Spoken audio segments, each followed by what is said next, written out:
Good morning mga kaahon. It's a brand new day. Isang bagong umaga, isang bagong simula, isang bagong pag-asa mga kaahon. Dapat sa pagising natin mga kaahon, no, sa umaga magpapasalamat tayo dahil malusog tayo. Malusog ang ating pangangatawan mga kaahon. Maaga na naman tayong gumising dahil maaga na naman tayong papasok mga kaahon. Alas 4 na ng umaga mga kaahon.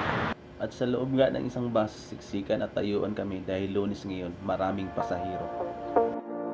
Always under pressure, always in my head, always something pulling me back. At pagbaba ko nga ng bus, nakasabay ko rin ng mga taong maagang gumising at nagmamadali para hindi malilate sa kanilang mga trabaho.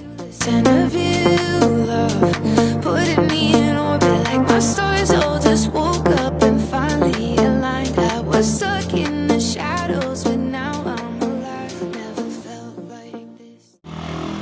So andito na tayo mga kaahon sa aking pinapasukan. Alam nyo kasi mga kaahon, pagka Monday talaga, ang dami talagang pumapasok din, mga manggagawa na umuwi din sa kanilang bahay, dumalaw sa kanilang mga pamilya. Kasabay natin sila sa bus, siksikan, tayuan, git-gitan doon sa loob ng bus. Pero hindi pinapansin yan. Kahit anong hirap sa biyahe, basta lang makapasok dahil wala naman tayong ibang inaasahan kundi ang ating trabaho din mga kaahon para tayo ay makahon mula sa kahirapan. Tuloy-tuloy lang mga kaahon. Kung ano man yung ating nasimulan, tuloy-tuloy lang natin ng maganda nating nasimulan. Huwag huminto, patuloy lamang mga kaahon.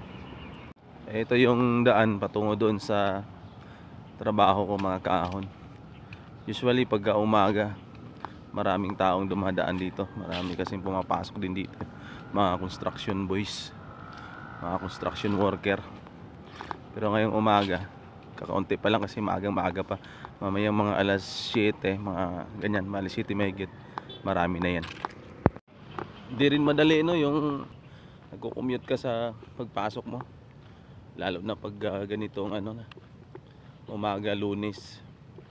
Ang dami talagang mga pasahero.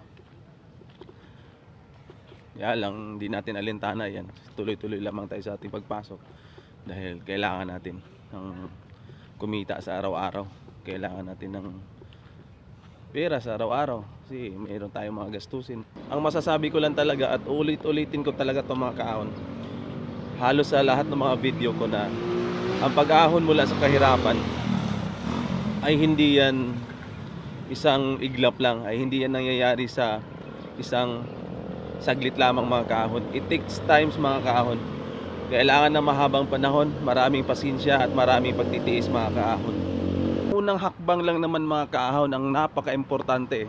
Ngayon pagka nasimulan mo na yung unang hakbang mo, nagdesisyon ka sa sarili mo na abaguhin ang takbo ng buhay mo, ayan, diyan na magsisimula ang pag-ahon mo sa buhay mga kaahon.